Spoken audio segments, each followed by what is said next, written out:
As pessoas estão lançando um calendário em março. Então, a utilidade prática do seu produto já é seriamente comprometida. Vocês não podiam ter pensado nisso 2 meses antes.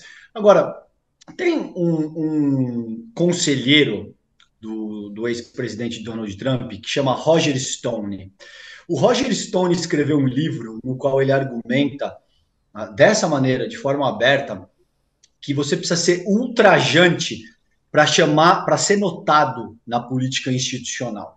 E os Bolsonaros sempre seguiram essa cartilha do Roger Stone, Steve Bannon, toda essa gente que forma o substrato segundo o qual opera a extrema-direita no âmbito internacional e, consequentemente, a própria família Bolsonaro, a extrema-direita nacional.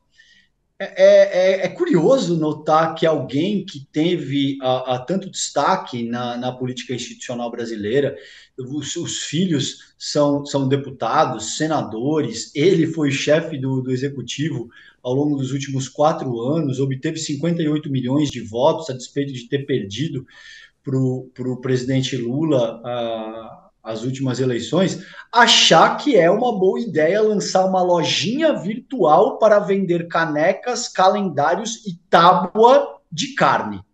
Isso é, no mínimo, uma decisão questionável, considerando como é que você vai empregar o teu capital político, o capital político que ainda lhe resta. Porque, a meu ver, seria uma avaliação ingênua dizer que ele não tem capital político nenhum. Seguramente o bolsonarismo e o Bolsonaro desidrataram muito ao longo dos últimos meses, principalmente pela forma como ele agiu após a derrota eleitoral, principalmente pelo fato dele ter desertado e abandonado o posto antes do fim do próprio mandato, ter voado para os Estados Unidos e ter feito tudo o que ele fez ao longo das últimas semanas, principalmente. Agora, ainda resta algum capital político.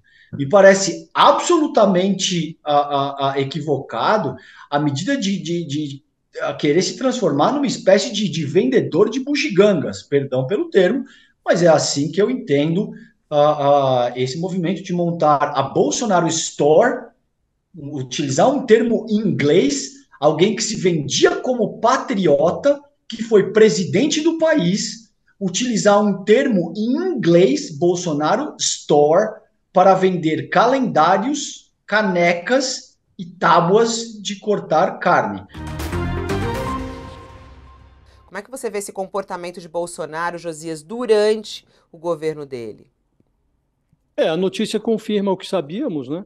E acho que mais do que evidenciar ou potencializar as evidências de que o Bolsonaro cometeu crimes em relação aos Yanomamis, os indícios são de genocídio, acumulam-se também as evidências de que oficiais da ativa, da reserva, das Forças Armadas se tornaram cúmplices das delinquências do Bolsonaro. Então, foi assim em todos os assuntos. Aconteceu na gestão cloroquínica do general Pazuello no Ministério da Saúde, aconteceu nessa terceirização que foi feita da soberania da Amazônia ao crime organizado, aconteceu na deformação dos feriados de 7 de setembro, general participando de motociata, subindo em carro de som. Então, os militares eles se acumpliciaram e são muito frágeis as desculpas dadas na reportagem para o fato de eles não terem bloqueado o espaço aéreo sobre a reserva amazônica para evitar, para a reserva Yanomami, para evitar que os garimpeiros se apropriassem da área e extraíssem lá minérios, ouro, de forma ilegal. Porque para cada desculpa apresentada, há uma providência que foi adotada agora, na nova gestão, sob a gestão Lula, que desmoraliza tudo que foi dito até aqui. Por quê? Quando quis e quando foi acionada adequadamente, a Força Aérea Brasileira fechou o espaço aéreo ali, naquela região da reserva Yanomami. Agora está se discutindo se deve prolongar ou encurtar, o governo já encurtou os corredores que foram abertos para que os garimpeiros se retirem, mas já está entendido que não falta capacidade técnica à Força Aérea para bloquear o espaço aéreo sobre a reserva. O que faltou foi vontade. Agora existe a vontade. Essa reportagem apenas evidenciou a cumplicidade dos militares. O que angustia é a ausência de punição para o Bolsonaro e para os seus cúmplices. Nós temos que vacinar.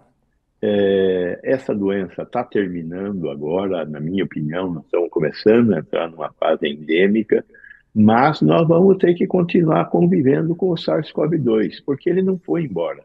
Ele continua aí, e conforme nós vamos perdendo a nossa capacidade de dar resposta imunológica, porque o nosso corpo diminui a produção de anticorpos. Por que diminui? Aí nós também não sabemos, essa é uma não explicação, mas o fato é que cai a produção de anticorpos. Daí a necessidade de fazer os reforços.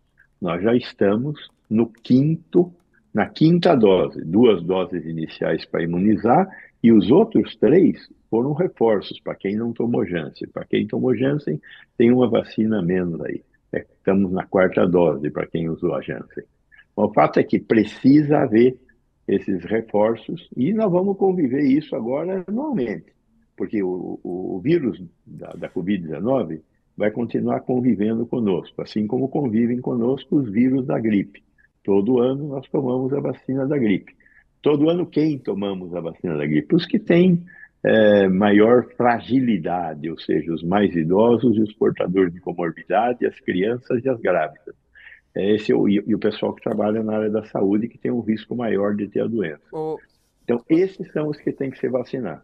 Doutor Vecina, qual é a diferença dessa vacina bivalente? Porque ela demorou muito para chegar no Brasil, né? Qual é a importância dessa vacina? Qual é a diferença dela?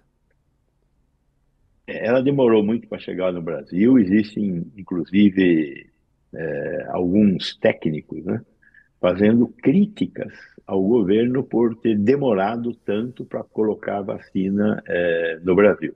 Ocorre que a vacina tem que vacinar, nós temos que vacinar 160 milhões de pessoas se nós falarmos só de adultos.